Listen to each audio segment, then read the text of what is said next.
Hey, what's up, God's people and fellow ambassadors? Welcome back to the Ambassadors channel. Here it's all about motivating God's people to be disciples of Jesus Christ. If this is your first time tuning in, thank you very much for watching the channel. Do me a favor, watch this video all the way to the end and don't forget to hit that like, share, and subscribe button. So this week I'm talking about the truth about God. Does God exist? And if He exists, where can we find him?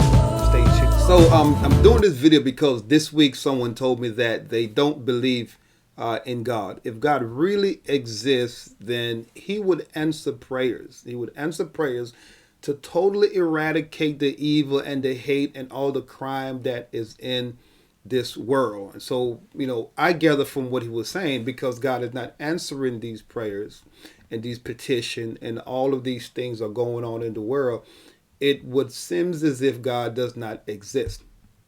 And I get it. I totally understand it, that there's so much going on in this world. There are a lot of things going on in this world right now that would have everyone questioning the very existence of God. Does God really exist? And if he does, where is he?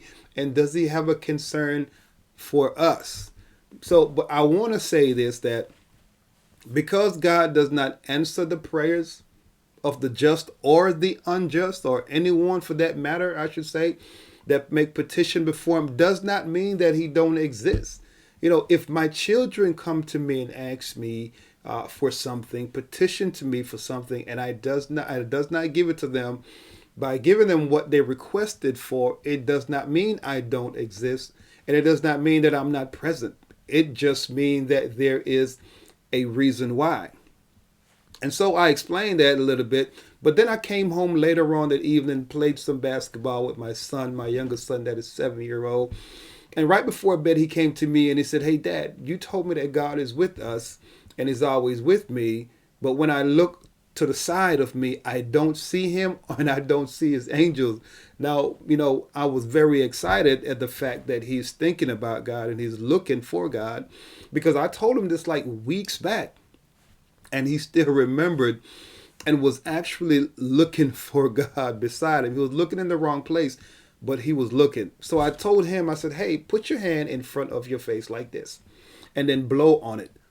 And he did. I said, "Did you feel that?" He said, "Yes." I said, "Okay, do it again. This time, move your hand just a little bit further away. Then do it again." I said, "Did you feel that?" He said, "Yes." And "Yeah, I barely felt it though." I said, "That's the way God is. The closer we are to him, the more we are able to experience his presence. The further away we are, the lesser we are to be able to experience his presence." And I said, because, we don't feel God, or we don't see God, I should say, in the right now, it does not mean that we cannot experience him. We are very well able to experience him the closer we are to him, as he reveals himself in the various ways that he does, because he does make himself known unto us. If we really want to know that he's present, he will reveal himself to us as we seek after him. The other thing is that, we are spiritual being. We are spiritual being in this natural body, having a physical experience, all because of the result of sin, all because we died spiritually. So remember that spiritual death is separation from God, and separation from God is separation from one's true purpose and identity. So what we are experiencing while we are unable to see God the way we hope to see him, and him answering the prayers we hope he would answer the prayers, is because of spiritual death, separation from God, which again means separation from one true purpose and identity.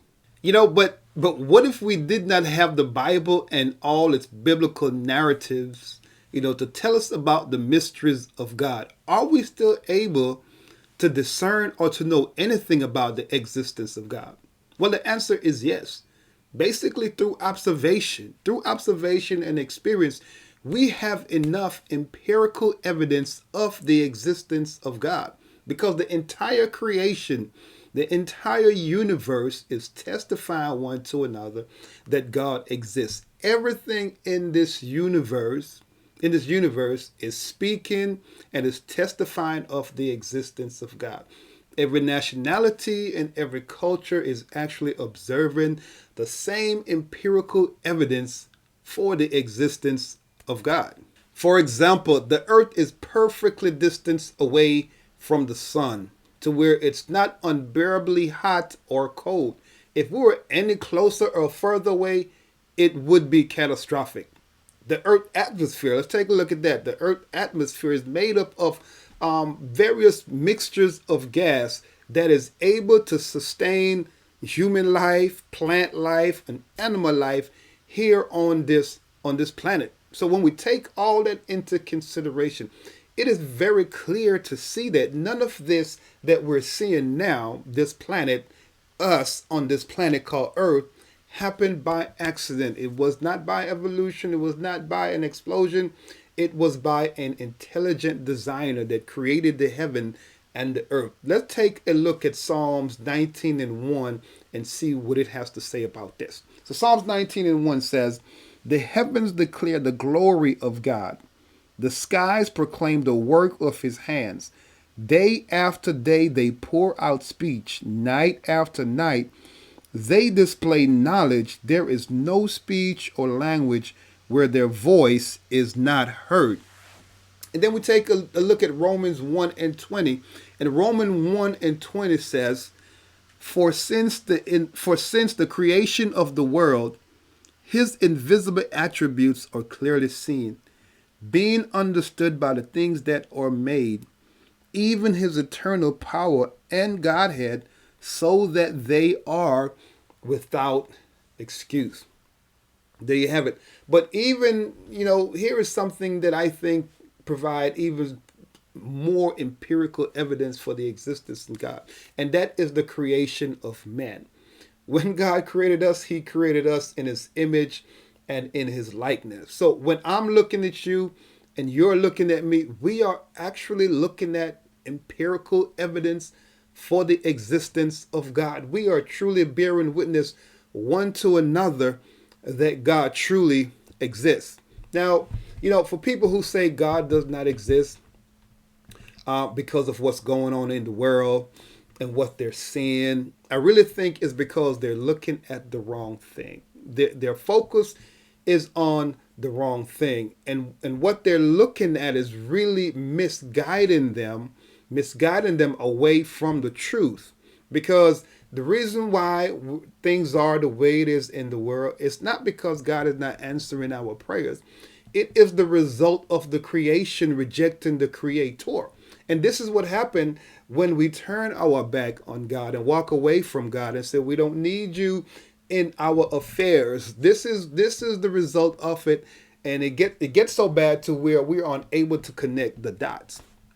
And so my friend or the gentleman was really looking at the result of what's going on, the result of sin, the result of rejecting God, the result of turning away from God and mistaking it to mean that God does not exist. God very much so exists, and his desire is for us to know him. As a matter of fact, he is searching for each and every single one of us to find him and ready to make himself available unto us in the various ways that he manifests himself.